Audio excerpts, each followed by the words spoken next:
soportar. ¿Acaso no lo ves? Sálvese quien pueda otra vez.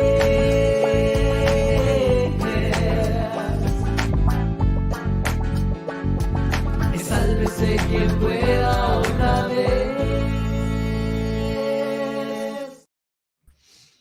Hola, ¿cómo están? Hoy es 20 de marzo, estamos en vivo haciendo programa, Josefina Townsend y yo. Hola, Renato. ¿Cómo estás, José? Bueno, igual, ¿no?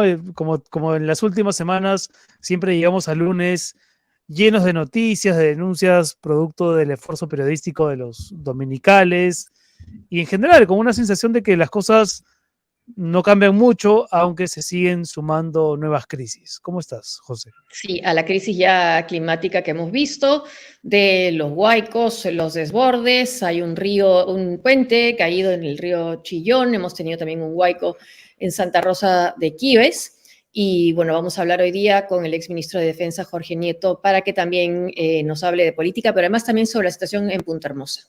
Y con Jorge y con Gustavo Gorriti más adelante para hablar no solamente de los últimos alcances de IDL, que es la web que él dirige, sino también de lo que hace unos días, no tantos, en realidad señaló el New York Times, y que no ha pasado, no diremos que ha pasado desapercibido, pero que no ha tenido, ¿no?, el impacto que tal vez en otras coyunturas habría tenido un informe tan contundente como el del New York Times respecto de los excesos de parte del gobierno autoritario de Dina Boluarte.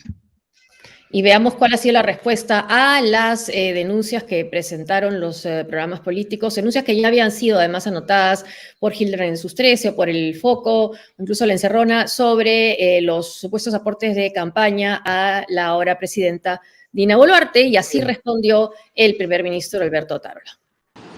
La presidenta no ha tenido ninguna relación con el señor Shimabukuro, y lo que ha salido en los medios de comunicación el día de ayer fue efectivamente el intento de Pedro Castillo por infiltrar a la entonces candidata a la vicepresidencia con gente que, como ya vemos todos en este momento, está filtrando información que es falsa. Si hay alguien que ha tenido la decencia, si hay alguien que ha tomado decisiones contra la corrupción, y si hay alguien que ha salido limpia de un gobierno que ha estado marcado por la corrupción, esa persona se llama Dina Boluarte. ¿Acciones en todo caso con otras personas que han declarado? Bueno, se tiene que aclarar este tema, pero la verdad tiene que primar sobre todo todas estas especulaciones. Es decir, nosotros vemos sospechosamente que existen dos personas que sacan un supuesto cuaderno tratando de involucrar a la persona que Tirios y Troyanos, déjeme decirlo porque yo he sido también el abogado de la señora Boluarte, califican como la persona más pulcra del gobierno del señor Castillo. Muchísimas gracias. Y si Tirios y Troyanos las califican así, ¿por qué necesitó un abogado defensor ante el Congreso? Además, ese yo he sido es como un poco, yo estoy siendo, ¿no? O sea, él sigue siendo en la práctica el abogado de Dina Boluarte. También. Y él ha tenido que defenderla, ¿no? Y la acusación se archivó. No es que se discutió, se investigó, se archivó. Exacto, habla más como abogado que como primer ministro. Y yo no estoy tan convencido de que si alguien salió ileso del gobierno de Pedro Castillo haya sido Dina Boluarte. Precisamente porque no salió ilesa, hoy tiene la legitimidad que tiene, ¿no? O sea, la que no tiene. Es decir, la que no puede sostener, efectivamente. Sí, la que le cuesta mucho mantener si no es con el respaldo de las Fuerzas Armadas y la Policía Nacional. Pero sí, y además lo que dice que es infiltrada por Pedro Castillo, que haya tenido ese tipo de manejo, Pedro Castillo, para decir voy a infiltrar a mi candidata vicepresidenta, me parece, no lo veo poco probable, ¿no? Y además es lo mismo que decían cuando aparecían las denuncias contra Castillo, ¿no? Hay esas personas que están diciendo que no hay pruebas, repiten lo mismo, ¿no? Que se investigue también, pues sí, pero bueno, hay que tomarlas en cuenta, ¿no? Y la palabra de Otárola, digamos que tampoco es que hoy goce de muchísima credibilidad, considerando que es el mismo personaje que hasta hace poco decía, y está todo controlado, ¿no? Cuando las manifestaciones empezaban a hacerse todavía más duras, y hace poco también con toda esta emergencia climatológica, ¿no? Decir cosas que no correspondían con la realidad. Tenemos también, José, las declaraciones o un byte del alcalde de Punta Hermosa, que ha tenido unas opiniones que han sido consideradas racistas. Él ha dicho, tengo el 35% de sangre andina. Vamos a escucharlo para que la gente saque sus conclusiones.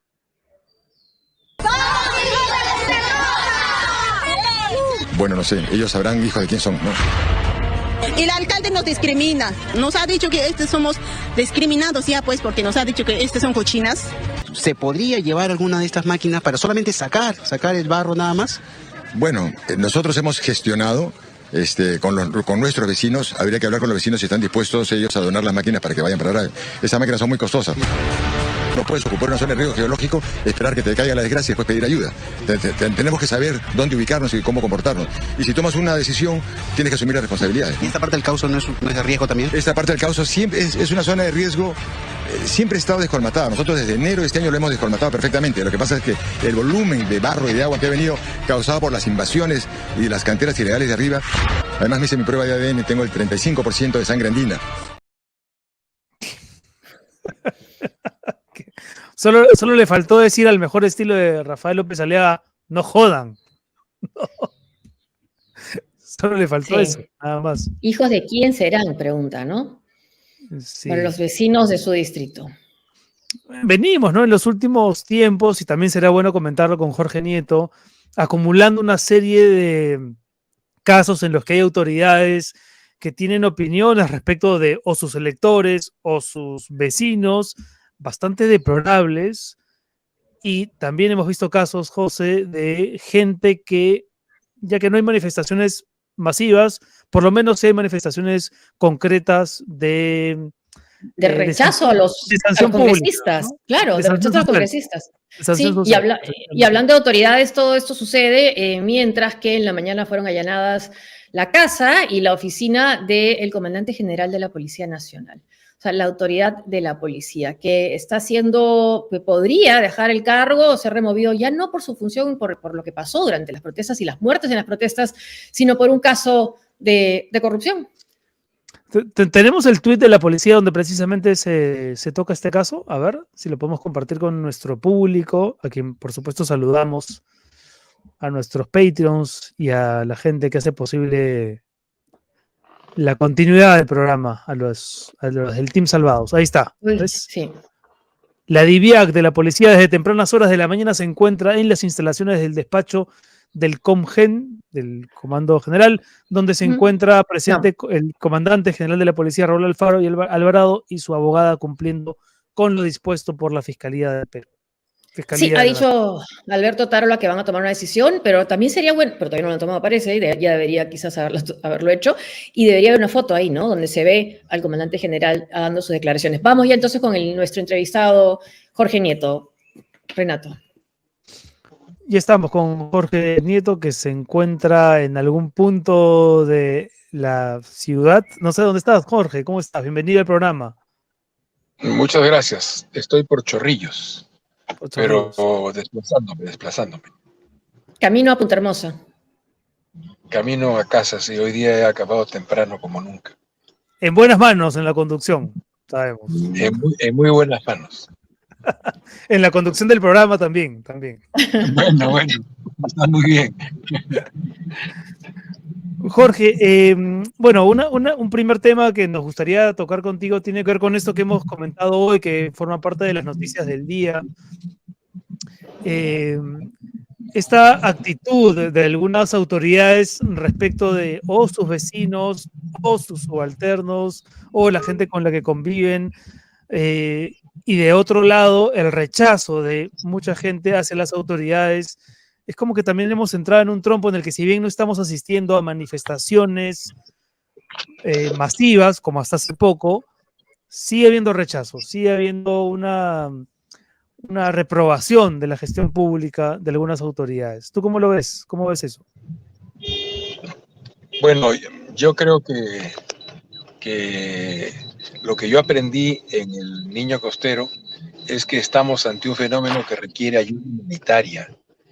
Todos son seres humanos, no han cumplido la ley, sí han cumplido la ley, todos son seres humanos, por tanto requieren el apoyo y la ayuda porque en este momento están golpeados por naturaleza, por su acción, y están sufriendo, y por tanto requieren ayuda. No importa si son rojos, blancos o azules, si son fujimoristas, caviares o pepistas. Lo que importa es que son seres humanos, y por tanto todos tienen derecho y todos tenemos la obligación de sumarnos y atender.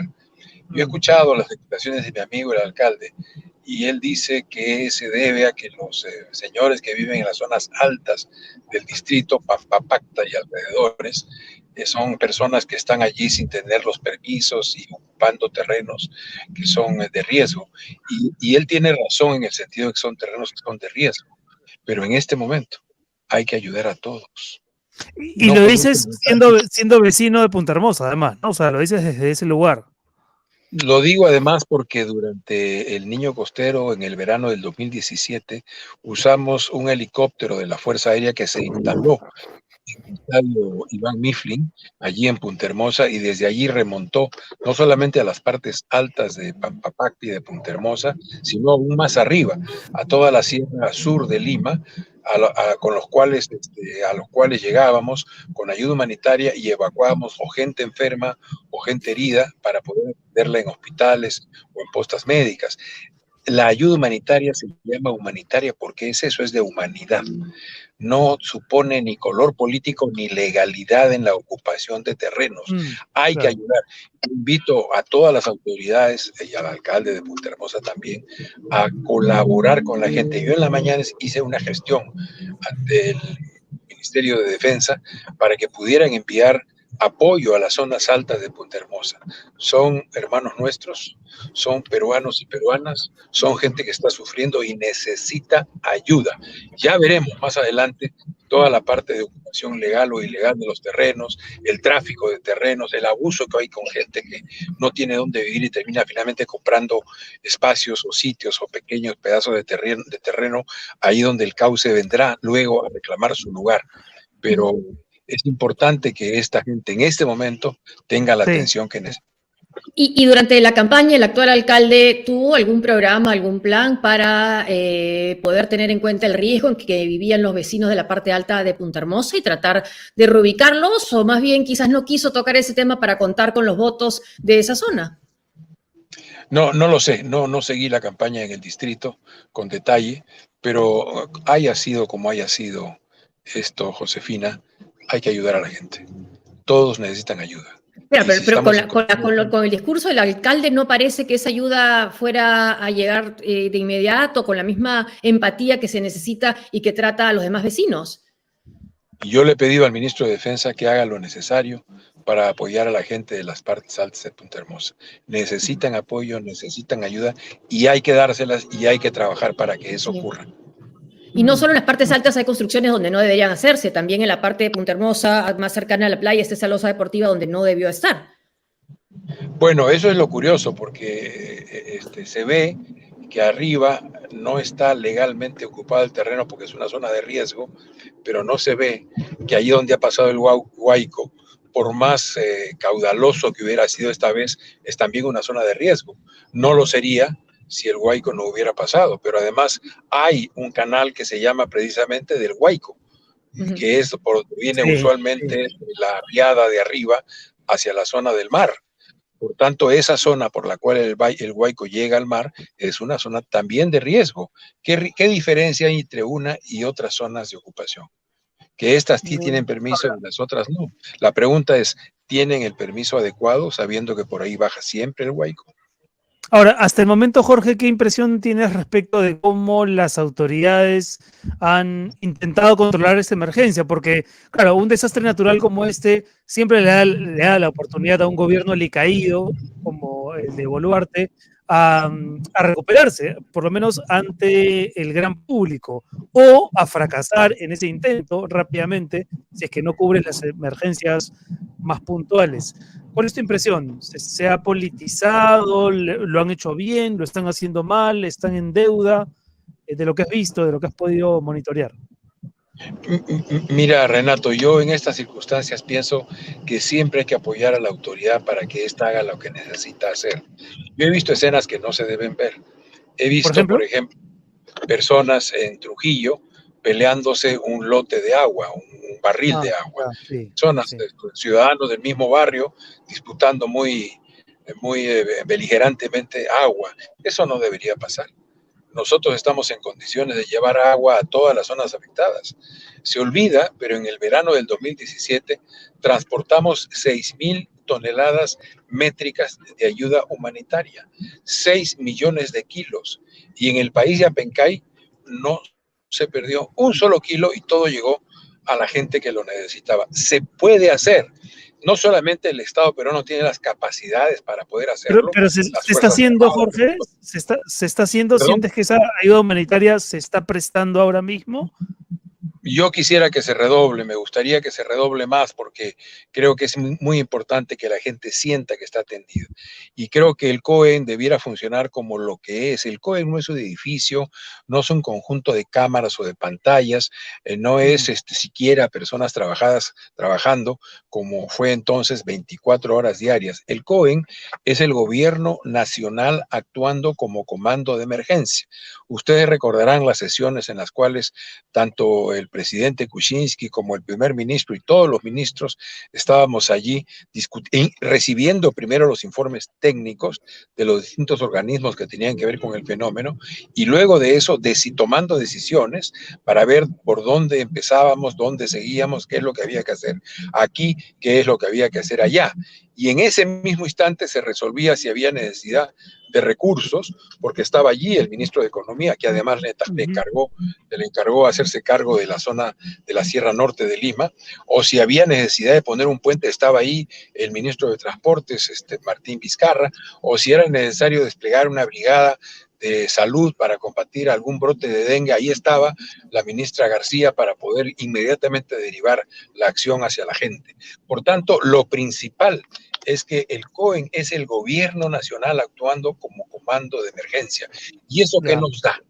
Nos permite transmitirle a la gente a través de las pantallas, nos permite transmitirle a la gente la idea de que su gobierno está actuando para ella, lo está haciendo céleremente y está teniendo resultados día con día.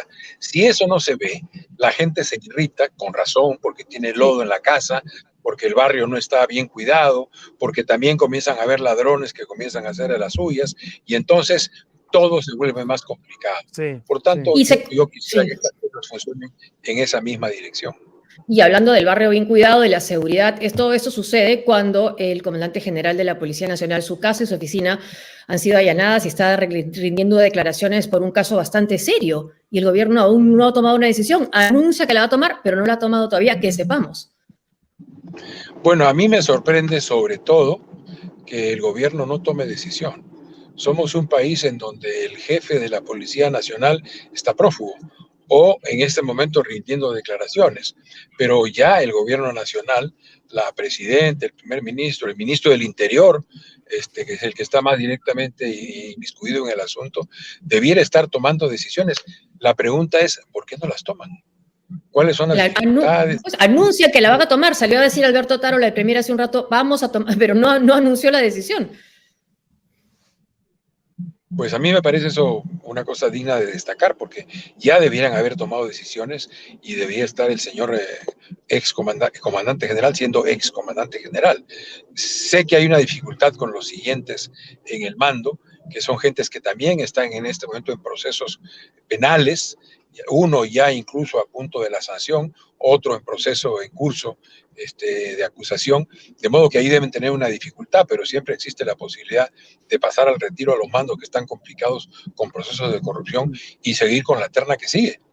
De modo que es extraño, para mí por lo menos, que no se haya tomado ya una decisión. Jorge, hace un mes, me parece, ¿no? Estábamos todos muy indignados por lo ocurrido en Ilave con la muerte de 6 soldados en el río, una muerte cuya explicación todavía no ha sido del todo satisfactoria, por lo menos para el gran público, y sin embargo luego, primero antes, se fue Jorge Nieto. A ver si podemos Esperemos retomarlo. que regrese pronto para poder seguir conversando con él sobre las cosas que están pasando en nuestro país, con la emergencia, con el asunto político. con todos los actores que tienen algún tipo de protagonismo por las cosas buenas o por las razones malas. Sí, ¿no? Y también el tema político, leía una entrevista a una congresista diciendo que como está la situación climática no es el momento para hacer elecciones. Entonces, también habría que ver cuánto es esta declaración coincide con lo que la población reclama, ¿no? Tampoco, o es más bien una manera de justificar que se queden, ¿no? Ahí está. Ahí está Jorge. Jorge, ¿nos escuchas? Sí, ¿no? Sí, ahora sí. Se cortó por un momento. Sí, no, te hacía la pregunta, que entre los carnavales de febrero, el inicio postergado del año escolar, luego la emergencia climatológica, pareciera que las demandas de la población que a finales de enero parecían y eran, por supuesto, muy palpables, se han ido mermando, replegando. ¿Te parece que la población está entrando en una suerte de resignada aceptación de la situación en la que estamos viviendo, o podríamos esperar que haya una reactivación de las protestas en el corto o mediano plazo? ¿Cuál es tu sensación? Es difícil decirlo. Yo recuerdo, Renato, que cuando hace unos meses discutíamos sobre la situación política nacional, una constante idea en el debate público era ¿por qué no aparecen las manifestaciones de la gente? ¿Por qué no hay movilizaciones? ¿No? Veíamos a dos minorías activas, una a la derecha y una a la izquierda, tratando de movilizar a la gente, pero sin éxito. Y de repente aparecen de un modo brutal, de un modo fuerte, de un modo intenso, y entonces ya la pregunta no era por qué no se movilizan, sino por qué se movilizan así. Por tanto, ahora pues es difícil hacer un pronóstico. Sin duda, el fenómeno del ciclón y del niño costero pues van a tener a la gente complicada por un rato, y es normal que así sea, tienen que atender a otras urgencias y otras necesidades, y la propia solidaridad con los que sufren tiene que estar en primer lugar, pero ¿qué pasará después? ¿Qué pasará más adelante? No lo sabemos. Anoche en televisión se puso, digamos, en cadena nacional, lo que ya estaba en algunos medios en pequeño, y son cosas que eventualmente podrían complicar a la señora Boluarte en financiaciones no muy claras. ¿Te refieres a la recepción de 150,000 dólares? Me parece, soles y una 800, colaboradora suya. Sí. Y 800,000 soles en pasajes y otros gastos.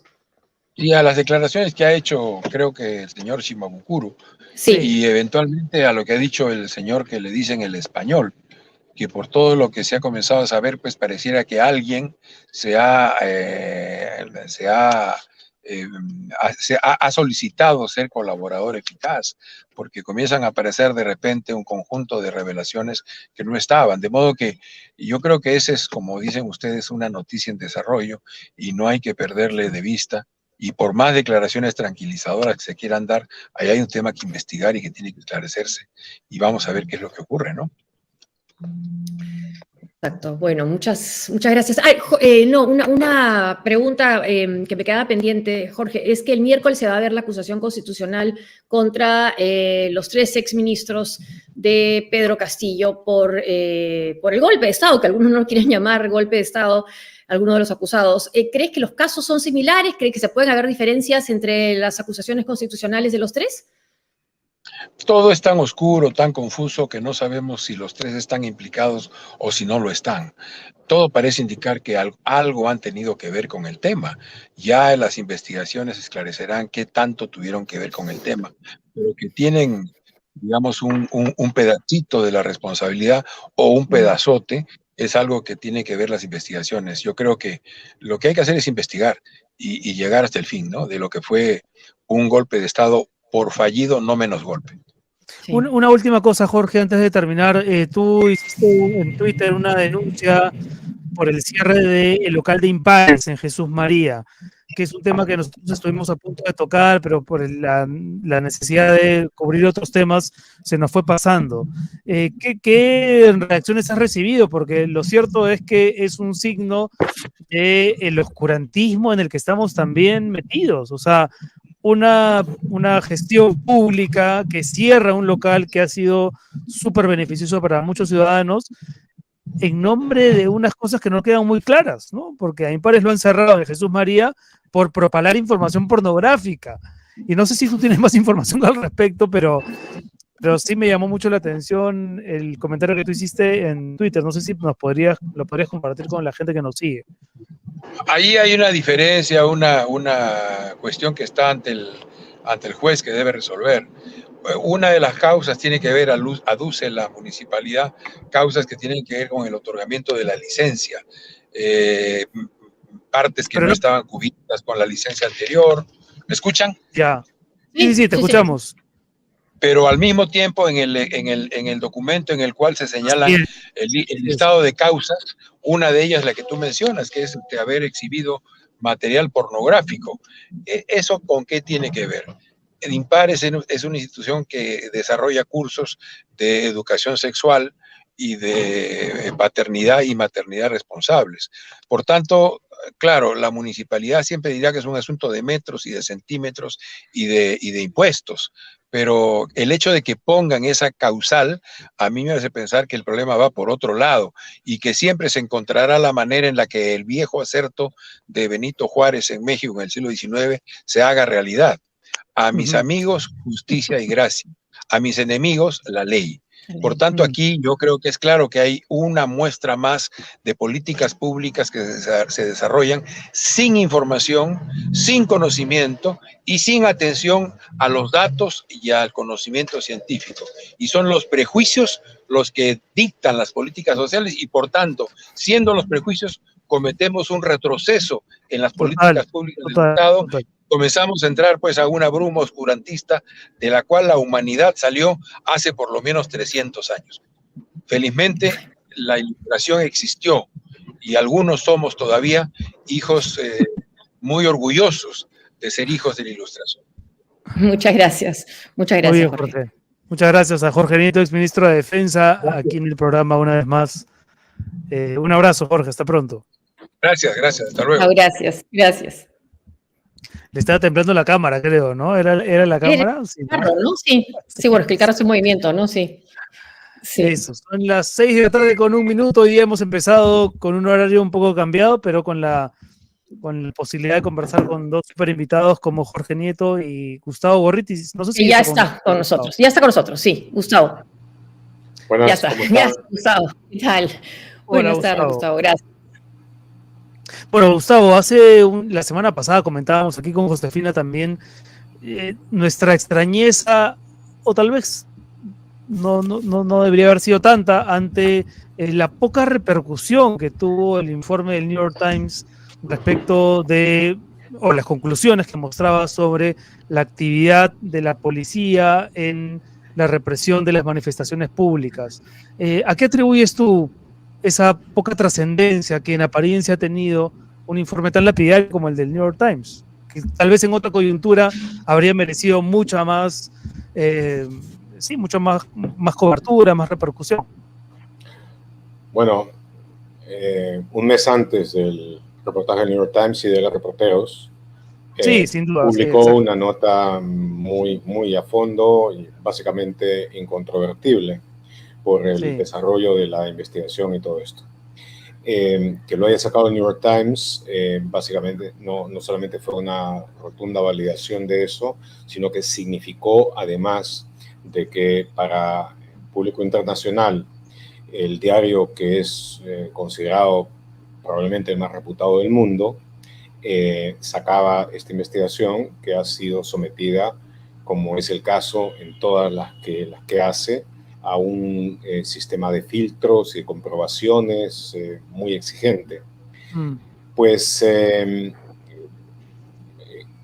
el hecho que no haya tenido otra cosa sino el ser mencionado, indica claramente de que esa información discutir esa información resultaba poco conveniente para no solamente los estratos políticos, sino los estamentos políticos, sino también para una buena parte de una parte, diría yo, dominante, hegemónica de la prensa concentrada, de la prensa tradicional concentrada.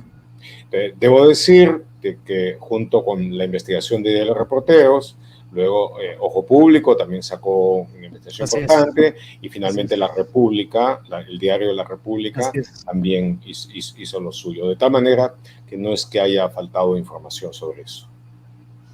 Ahora, sobre el allanamiento a la casa y a la oficina del comandante general de la Policía Nacional, Raúl Alfaro, puede darse el caso que salga de su cargo no por las protestas, sino por este caso de querer montar una especie de inteligencia paralela. O sea, quedaría ahí impune por el lado, por ahora, por el lado de su responsabilidad en las muertes, en las protestas. Yo creo que el allanamiento a la casa del hasta ahora comandante general de la policía, no creo que vaya a estar en ese cargo mucho tiempo más, obedece directamente a lo que ha salido en los medios, y obviamente que todo eso es el resultado de una operación de inteligencia encubierta bastante articulada a lo largo de un tiempo, uno de cuyos resultados ha sido lo del comandante general de la policía, que ha sido documentado fotográficamente en una mentira. Entonces, son dos cosas diferentes. Son realmente dos cosas diferentes, sí. Pero sería una ironía que salga por un tema y no por otro, que también es gravísimo, ¿no? Bueno, digamos que si nos ponemos a hacer un listado de ironías... Sí. Y esta decisión de remover de sus cargos a generales a cargo de Puno, Apurímac y Madre de Dios, eso no significa una sanción, porque les han dado otros cargos. Significa sacarlo de ese puesto e iniciar una investigación que podrá tener un resultado o podrá tener otro resultado. Pero el hecho concreto es de que obviamente no es un apoyo a su labor. La pregunta es hasta qué punto, cuando se haga investigaciones, se le va a buscar echar toda la responsabilidad o una parte de la responsabilidad. Ya que hablamos de la policía, Gustavo, no sé qué respuesta de la policía han recibido ustedes cuando han denunciado lo que se ha convertido en una especie de acto lamentablemente normalizado, que es el hostigamiento de estos voceros o representantes de la resistencia, a los que hemos visto incluso en el Congreso de la República, lo cual ya habla de normalización a niveles bastante escalofriantes. ¿Qué dice la policía cuando ustedes, me imagino que en algún momento se lo han planteado, ¿no? Porque hay una... No solamente se lo hemos planteado, Renato, se lo hemos exigido como nuestro derecho. A eso, así se lo hemos exigido, y frente al hostigamiento continuo de la pestilencia, ese es el nombre que apropiadamente deben tener, de esa lacra delincuencial que ahora ha introducido el elemento fascista en la política peruana, lo hemos hecho, y es evidente de que hay una posición globalmente hablando de blandura respecto de estos delincuentes. Una blandura que ya se parece mucho al apañamiento, Gustavo, porque vemos al mismo tiempo que hay una represión, ¿no?, brutal en algunos casos contra manifestantes no necesariamente violentos, y contra los de la pestilencia un lavado de manos. No, lo que te puedo decir es de que, por ejemplo, con muy poco tiempo de diferencia, después del hostigamiento que hubo frente a mi casa y el de Rosa María Palacios, hubo de otro grupo un hostigamiento, una manifestación frente a la casa de Adriana Tudela, la congresista, y ahí entró la policía con bombas lacrimógenas, ahí los disolvió de una sola vez. Ahora, dentro de la policía, debo decir, hay policías que son conscientes de la labor que deben tener, del deber que tienen, pero yo creo de que de parte de muchos mandos, y sobre todo de aquellos que quieren prosperar en el estado actual de cosas, y con la visión que tienen del balance de fuerzas y de poder, todo el deseo que tienen es el de no molestar a la ultraderecha del Congreso, el de no molestar ni a nadie de la porcinología, ni a López Aliaga, ni a su gente en el Congreso y no tener ninguno de esos problemas. Entonces, pues nada, acuden a las usuales excusas. Yo tuve una discusión bastante áspera ese día con el jefe de la región policial de Lima, que me empezó a hablar de que pues, tenían el derecho a la libertad de expresión y de que ese hostigamiento o esos ataques debían considerarse como una forma de libertad de expresión. No puedo. Entonces, bueno, ya que quería empezar a cantar tangos en el vecindario de Gardel, le pregunté a ese policía que si alguien caminaba a su lado, pegándole la boca a la oreja y mentándole la madre cuadra tras cuadra, si eso era libertad de expresión.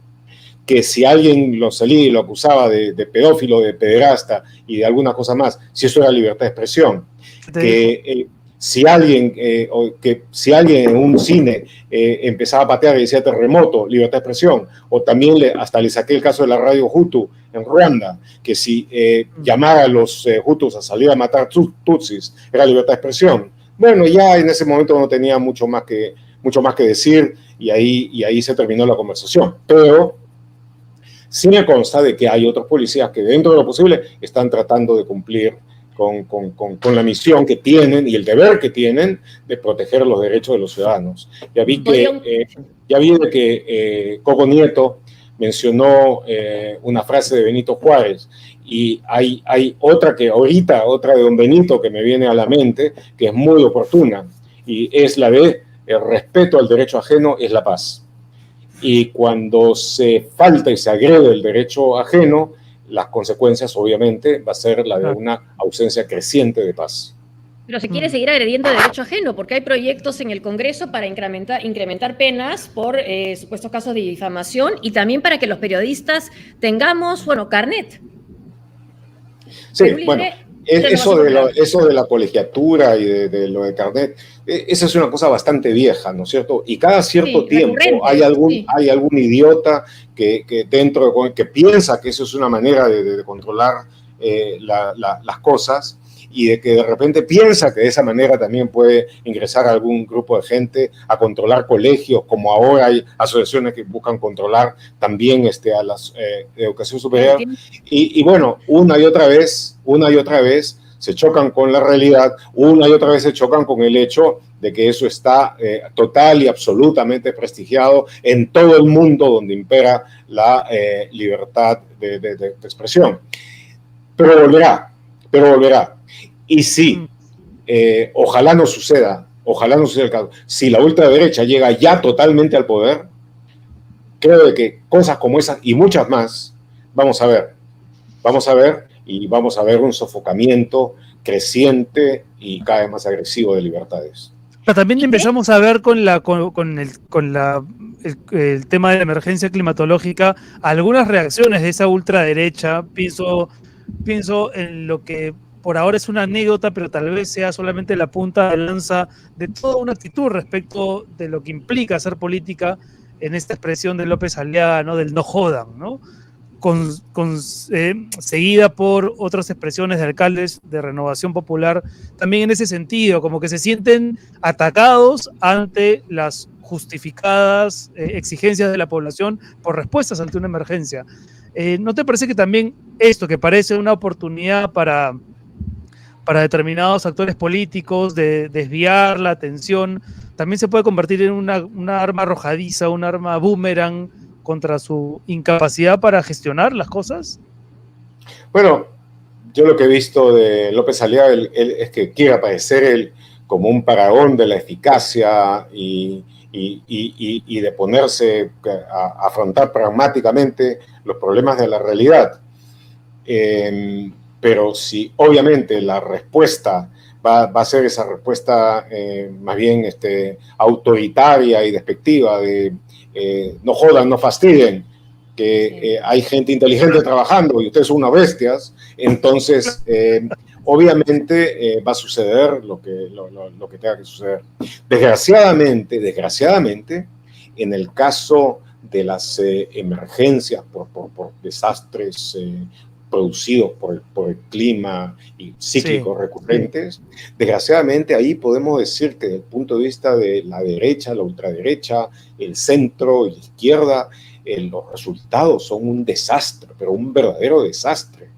Que haya habido las inundaciones que ha habido en Piura, en Lambayeque, después de todo eso y después de que se hizo, que con todo tipo de bombos se hizo en la época de Kuczynski, la autoridad de la reconstrucción, y no solamente se quedaron en reconstrucción, sino le añadieron siempre para ponerle un rabito burocrático, ¿no es cierto?, con cambio. ¿Qué cambios son? Nadie sabe. Supuestamente eran cambios para mejor. La ineficiencia que hubo, y ahí se ha pasado un tecnócrata, otro tecnócrata, la ineficiencia que ha habido en realizar lo básico es absolutamente pasmosa. Hay cosas que 5 años después ni siquiera habían empezado, estaban todavía en todo el proceso de discusión. Eso es absolutamente inaceptable, pero absolutamente inaceptable. Es decir, la única cosa comparable que he podido ver con esto es alguna vez que estuve en Nicaragua en los años 90, quedaban todavía los rezagos de un terremoto de hace 20 años. Sí, pero el resto es verdaderamente increíble. En Europa fue destruida. En la Segunda Guerra Mundial hubo ciudades que dejaron de existir y que 4, 5, 6 años después ya estaban básicamente reconstruidas. Pero no se habla de cambio climático. Yo no he escuchado que el tema se asocia a lo que es un cambio climático que está presente y que debería atravesar todas las políticas públicas. Yo no escucho ese término. No, pero si lo escuchas, vas a ver de que alguien buscará ser una autoridad del cambio climático con cambios. Pero repente, porque la derecha tampoco cree mucho en el cambio climático. Exactamente. O sea, ahora ser autoridad con cambios climáticos, así como para agregarle. Exacto. Entonces, es donde el lugar donde el papelucheo y la jerga burocrática y los procesos infinitos toman el lugar de las acciones concretas, pragmáticas, intensas que deben realizarse. Entonces, mira, Josefina, si sin cambio climático están tan mal, pues digamos claro, debería ser algo incorporado, ¿no? En cada ministerio. Bueno, yo creo que tiene que haber dentro del concepto de la acción pública, tiene que haber ahí sí cambios fundamentales. No es posible de que cosas que tienen que hacerse con rapidez, con celeridad y bien hechas, no terminen de hacerse. Y lo único que tengas es que de vez en cuando empieza a salir un escandalete por aquí, de que los términos de la licitación fueron amañados, de que fue favorecido, en fin. Por lo demás, es una desgracia. Ahora, Gustavo, ¿cómo crees que vaya a repercutir toda esta emergencia climatológica y los estragos que viene trayendo con la demanda que hasta hace 2 meses se sentía muy viva y que hoy ha sufrido un obvio repliegue, ya no solamente por la crisis climatológica, sino también por otras necesidades de la población? ¿Crees que empieza a haber como una suerte de resignación ante lo que ya es un escenario que políticamente no tiene salida? O sea, Dina Boluarte hasta el 2026. Para plantearlo de otro modo. Difícil. Sería predicciones, no. Análisis, en la medida de lo posible. El hecho concreto es de que si han amainado las protestas, y buena parte de las cuales, hay que decir, se excedieron y no estuvieron bien dirigidas y posiblemente le hicieron mucho más daño a la propia población que estaba protestando de lo que ellos buscaban de hacer.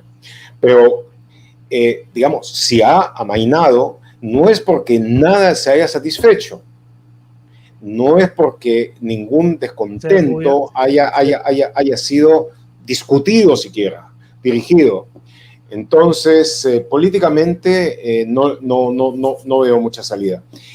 Sobre todo porque el factor estructural detrás de todo eso es el hecho de que el poder actual es un poder cuya cabeza es el Congreso. O sea, quienes dirigen el Congreso. Y el Congreso representa ahora quizá, y dándole una cierta ventaja, al 5% de los peruanos. Y es detestado por entre el 90 y el 94% de los peruanos, y despreciado también. Dentro de cualquier democracia, el criterio de representación es muy importante. Y entonces yo no veo cómo, sobre todo si es que aparentemente los conflictos sociales de diverso tipo no van a cesar, yo no veo cómo eso tiene alguna posibilidad de estabilidad, a menos que no haya cambios realmente fundamentales, estratégicos, en el discurso, en la acción y también en el balance de fuerzas. Pero un gobierno controlado con un ejecutivo que sirve subordinado al Congreso de la República, con todo lo que significa, tiene la debilidad estructural de ser despreciado por la abrumadora mayoría de los peruanos. Y de depender de las Fuerzas Armadas y Policiales para subsistir. Que esa es una dependencia que obviamente no pueden tenerla por garantizada, porque una cosa era la circunstancia que podían prever en su momento en la Fuerza Armada del salto al vacío que hubiera significado no buscar de que haya una sucesión constitucional, por más de que le pongas varias comillas a eso, y la posible anarquía que se hubiera dado si es que ellos se hubieran mantenido detrás de eso. Pero el que que se haya buscado de que permanezca la constitucionalidad del gobierno nacional, no significa, a mi entender, de que vayan a darle indefinidamente apoyo a fuerzas totalmente contrarias al sentir de la inmensa mayoría de la población. Porque, entre otras razones, sí, hay jefes militares lo suficientemente inteligentes como para saber de que eventualmente han de rendir cuentas. Gustavo, justo antes de entrar al programa conversábamos con la producción de un supuesto anuncio, no sabemos hasta dónde es cierto, pero se viene comentando la posibilidad de que haya cambios ministeriales, hasta 6 cambios ministeriales, incluido Otárola, lo cual podría hablar de una decisión de Dina Boluarte de seguir vinculada, digamos, de llamar la atención de las Fuerzas Armadas ante lo que para las Fuerzas Armadas imagino que debe haber sido un golpe bajo, las declaraciones de Otárola ante la Fiscalía, ¿no? Diciendo, a mí no me avisaron nada, yo me lavo las manos, esa ha sido una acción independiente. ¿Crees que esa pueda ser una forma o una salida para que la presidenta se mantenga un poco más con respiración artificial? Desprenderse de Otárola y de otros ministros y continuar con su obvia alianza con el Congreso y con las Fuerzas Armadas? Depende a quién nombre. Obviamente que depende a quién nombre. ¿Para hacer qué? De repente el gabinete que sale es peor que el de Otárola. Pero de repente sorprende y pone alguna gente buena con capacidad de marchar hacia una resolución cuanto menos parcial de conflictos. Y bueno, mira, cuando Kuczynski renunció a punto de ser vacado y Vizcarra tomó el poder, inicialmente Vizcarra entró en una posición también de gran debilidad, de gran fragilidad, no tenía partido, no tenía nada, y entiendo de que el fujimorismo, entonces dominante, hegemónico, consideraba que básicamente iba a tener una mascota en la presidencia de la República para poder actuar. Creo que en determinado momento Vizcarra se percató de cómo estaban las cosas y tomó la decisión de llevar a cabo una línea independiente de defensa de la lucha contra la corrupción y todo eso, que inmediatamente le ganó un tremendo respaldo popular y le permitió llevar adelante el gobierno hasta que, bueno, ya empezaron sus propios factores de delegación. Pero mira cómo terminó, también estará pensando en eso Dina Boluarte. Bueno, lo que pasa es que cayó la pandemia. Cayó la pandemia, que ha sido uno de los golpes más brutales que ha tenido el país y del que no ha sido lo suficientemente analizado, que no ha sido lo suficientemente procesado. Eso es lo primero. Y dentro de aquello y dentro de la gran cantidad de miedo que desató, él obviamente llevó a cabo decisiones y acciones completamente incorrectas. Y finalmente también, dentro de la dinámica interna de los grupos que tenían influencia en el gobierno, él escogió aquellos que finalmente terminaron traicionándolo en redondo. E hicieron de que él cayera finalmente víctima de un escándalo adefesiero de baja laya que finalmente terminó con su gobierno. Pero hubo un tiempo, hasta el momento en que empezó la pandemia, antes que empiece la decadencia de su régimen, donde él tuvo la iniciativa política, llevó a cabo toda una serie de acciones y demostró que si un presidente toma correctamente las posiciones que vayan en el sentir abrumadoramente mayoritario de la población, entonces va a tener respaldo y de eso va a surgir una fuerza. Eso parecía que iba a ser Dina Boluarte cuando dijo, bueno, les mando este proyecto de ley para que adelanten las elecciones, ustedes encárguense en el Congreso, ¿no? Pero no pasó más y tampoco ella insistió más. No, claro, la idea aparentemente es quedarse. Mucho, por supuesto, sí, pues. Porque juró quedarse hasta el 2026, si no recuerdo mal. Solo por la protesta. Entonces, va a ser la situación más, digo, si hubiera una suerte de calma chicha, iríamos derivando en una deriva enfermiza, patológica, hacia el 2026, tal como estamos. Pero yo no creo que se vaya a quedar la situación así, una calma chicha. Yo creo que va a haber fuertes presiones políticas que tiendan a inducir un cambio. Y entonces, de la forma en que los diversos actores reaccionen frente a esas nuevas realidades, pues es posible, no es imposible, mejor dicho, que surja una situación mejor que aquella en la que estamos ahora, que francamente es una de las peores que recuerdo. Gustavo, el otro día me molestó mucho escuchar a un periodista del lado oscuro, no voy a decir su nombre, referirse con mucho convencimiento aparentemente de conocer cuáles iban a ser las implicancias de las declaraciones de Toledo ante la Fiscalía y te mencionó. Y digo, me molestó porque lo hacía como fanándose, ¿no? Mi pregunta muy puntual es, ¿temes que alguna declaración de Alejandro Toledo ante la Fiscalía pudiera comprometerte? ¿En qué? Digo, no sé. Yo sé que un par de troles, yo no llamo periodista a ninguna de esa fauna. Un par de troles ha estado diciendo eso. Sí, ahora miren lo que habla, tiembla Gorriti y todo ese tipo de cosas. ¿De qué?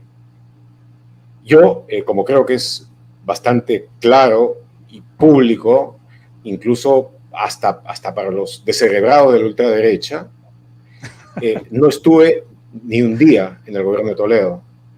Yo cuando tomé, y eso fue la única vez en mi carrera que lo hice, licencia de mi acción de periodista para venir a ayudar en la lucha contra la dictadura de Fujimori, entonces dije que yo iba a acompañar a Toledo, que no por su partido, en ese momento era el líder de la Fuerza Democrática del Perú, hasta la Puerta de Palacio, y que en la Puerta de Palacio me iba a despedir para retornar a mi labor de periodista. Eso no pasó inmediato, pasó un tiempo después, y exactamente antes de que se tomara el poder, yo me despedí, hice exactamente lo que dije iba a hacer, no estuve ni un minuto, ni un segundo dentro del nuevo gobierno, mientras buena parte de la gente a la que yo conocí bien en esos tiempos se iba en destino a sus despachos ministeriales, yo me iba a tomar un café con un amigo, feliz de poder regresar nuevamente a mi función de periodista al pueblo llano. Entonces, ni un segundo. Bueno, Toledo, obviamente, dentro de su defensa, seguramente la verdad y la fábula van a coexistir en forma libre y entremezclada. Pero, y yo no sé qué va a pasar con alguna de la gente que trabajó con él durante ese tiempo. Vamos a ver lo que él escoge decir. Pero yo lo que puedo decir con absoluta claridad en cuanto a mí concierne es de que estuve 0 segundos, 0 minutos dentro de ese gobierno, luché por la democracia, contribuí a lograrla, esperé muchísimo más de ella, pero si de algo estoy absolutamente orgulloso es el de haber contribuido a la caída de una dictadura y al establecimiento de lo que para bien para bien en la mayoría, para mal, desgraciadamente en algunos casos, ha sido el periodo más largo de vigencia democrática en la historia de nuestro país. ¿Y cree que está en riesgo ese periodo de vigencia democrática?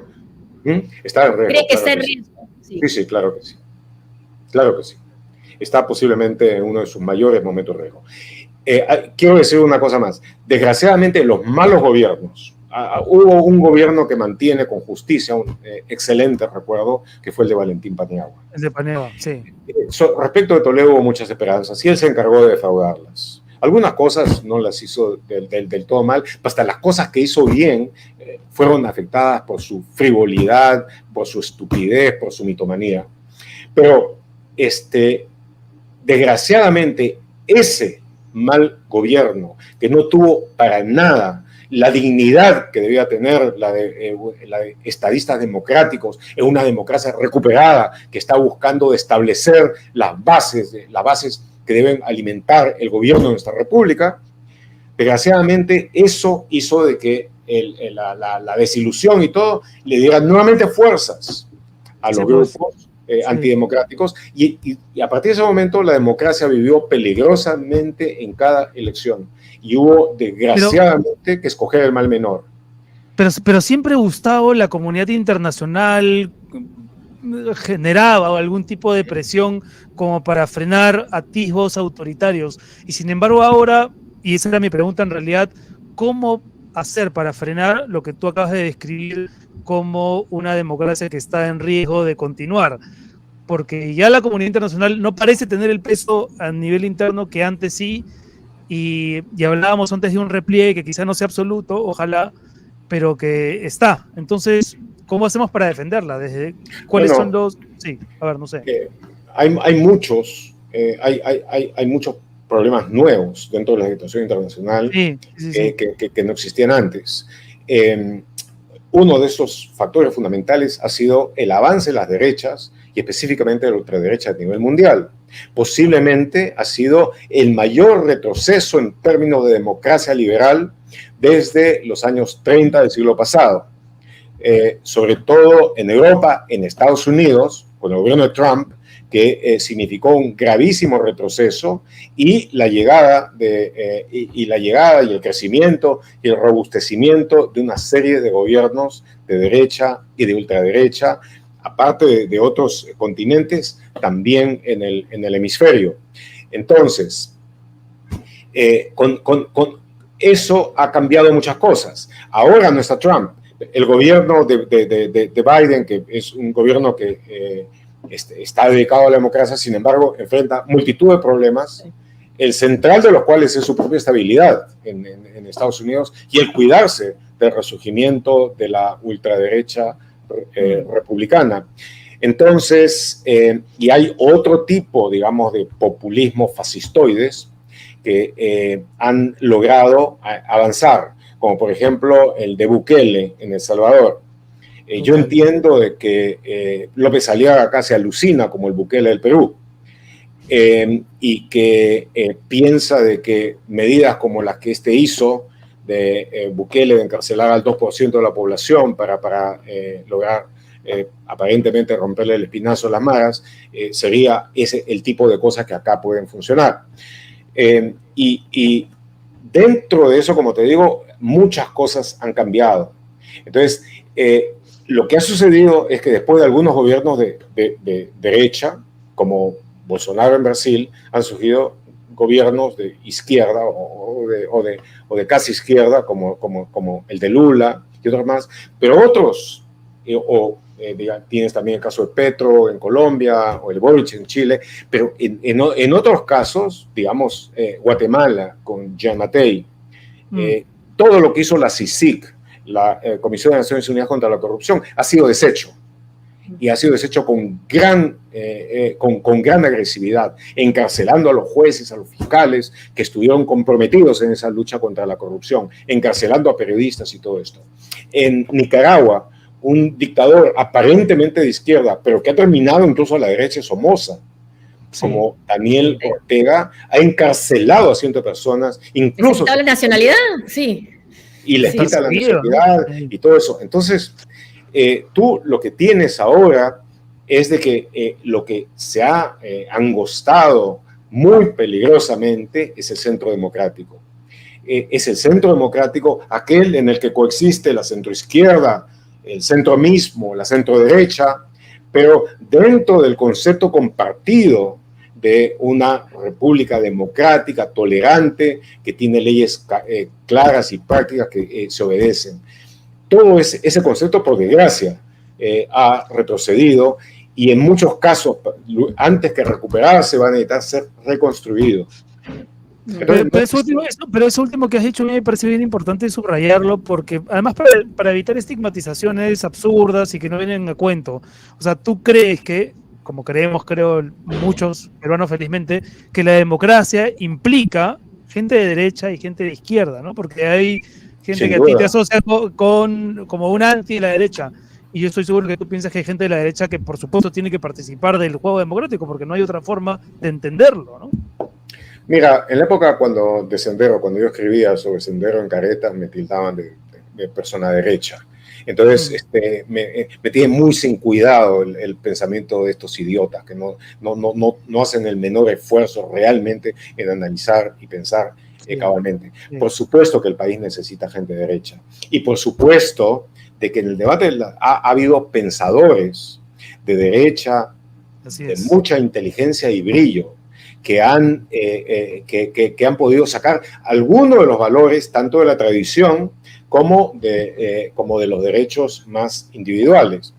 Pero a la vez yo creo que las izquierdas, sobre todo en las socialdemocracias, ha contribuido muchísimo al desarrollo de sus naciones y a políticas de igualdad que por fortuna permanecen ahora.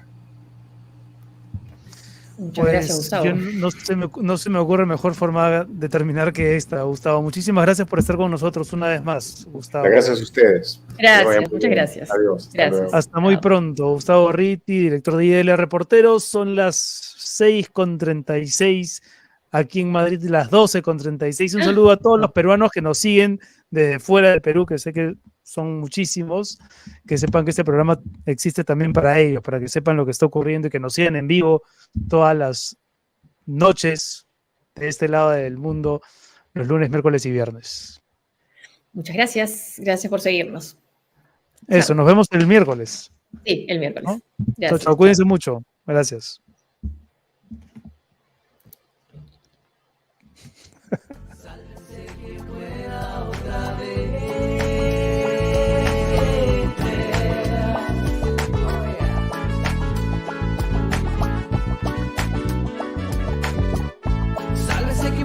Digo la verdad, en un país extraño que te sorprende a diario, lo vas a soportar. ¿Acaso no lo ves? Sálvese quien pueda otra vez.